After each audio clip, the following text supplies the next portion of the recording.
Souleymane, tu es le participant du jour. Je crois que c'est pas la première fois que tu viens. Alors, qu'as-tu pensé de cet après-midi sur la guerre de l'extraterritorialité? Déjà, merci beaucoup de m'avoir réinvité.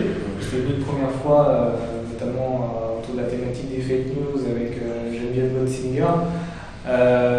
Ce que j'ai apprécié cette seconde fois, c'était exactement ce que j'avais apprécié la première fois, c'est-à-dire des invités de qualité, des échanges vraiment très ouverts et un sujet qui est un sujet à la fois de société, mais aussi un sujet pour le coup qui touche tout le monde, voire tous les pays. Et ça m'intéressait aussi vraiment de voir comment une personne peut travailler sur ces questions-là et en même temps de vulgariser ce genre de sujet pour tout le monde, quoi.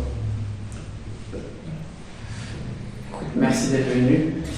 Est-ce que tu aurais juste, pour les gens qui ne sont pas venus encore dans les événements, tu aurais quelques mots à dire pour venir aux événements?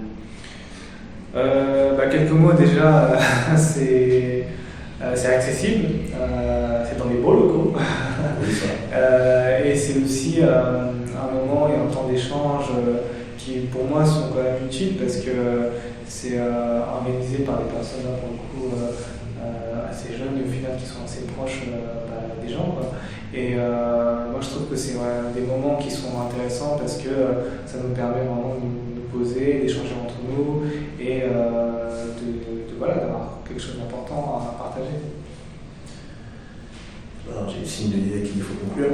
Donc, non, c'est très important de continuer sur cette lancée-là et surtout, on compte sur toi pour le bouche à oreille.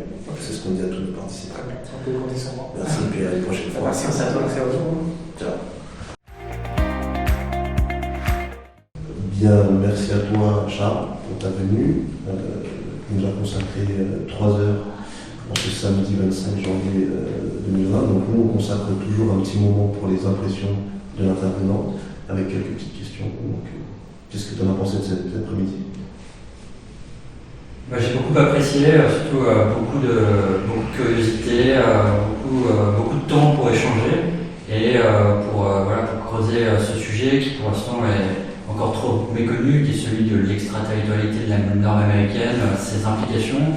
Et j'ai beaucoup aimé aussi la partie où on a pu échanger sur d'éventuelles réponses à apporter tant au niveau français qu'européen sur ce sujet. Donc c'était vraiment sympa de prendre le temps. Bien, en tout cas merci beaucoup tout d'abord pour l'intérêt que vous avez porté pour notre association. Comme vous l'avez souligné, c'est que c'est un sujet qui est trop méconnu et d'ailleurs même moi je reconnais que j'ignorais totalement le sujet, je ne savais même pas que ça existait. Donc merci beaucoup, c'est vraiment extrêmement plaisant de voir des jeunes, parce que franchement on peut dire qu'on fait partie de la même génération, j'ai 21, tu en as 26, ce qui fait qu'on n'est pas souvent mis en avant, donc pouvoir mettre des jeunes en avant comme ça, c'est vraiment une mission nécessaire pour notre génération, parce qu'on est souvent rabaissé. Donc merci beaucoup. Et deuxième point, où est-ce que vous avez trouvé donc déjà les ressources pour faire votre article d'image, c'est quand même un très grand article, il faut le dire. Et deuxième chose, comment avez-vous eu cette envie d'analyser ce sujet quand même très large? Alors pour les ressources, je ne vais pas être très original, mais c'est surtout des articles, quelques livres, mais surtout avant tout des articles et quelques conférences. Et notamment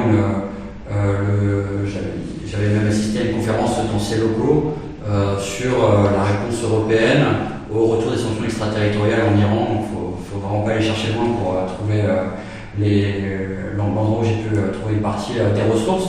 Et sinon, pourquoi est-ce que ce sujet m'a intéressé? Parce que je trouvais d'abord que c'était l'interface de beaucoup de disciplines qui m'intéressaient, type les questions internationales, les questions européennes, les questions juridiques, des questions plus économiques, financières. Et puis aussi, je trouvais qu'on avait du mal à vraiment mixer les disciplines dans l'approche du sujet, et surtout beaucoup de gens avaient une vision très négative du sujet. et de la réponse française et européenne. Et certes, il y a quelques raisons de désespérer, mais il y a aussi beaucoup de raisons d'espérer. Et c'est pour ça que j'ai voulu écrire cet article, pour essayer d'élargir le sujet et de trouver une petite lueur dans cette obscurité. Merci beaucoup. Si tu avais un dernier mot pour le Club du Nouveau Panthéon. Un dernier mot, continuer en prenant bien le temps, essayer de rameuter le plus de jeunes possible et surtout d'avoir des gens expérimentés, d'autres plus jeunes qui ne demandent qu'à saisir leur chance et en essayant d'avoir des intervenants de professions, de milieux extrêmement différents. Je pense qu'à long terme, ça sera très important pour la force de votre club, donc d'inviter tant des artistes que des sportifs ou que des intellectuels, par exemple. Super. Merci beaucoup. Merci beaucoup.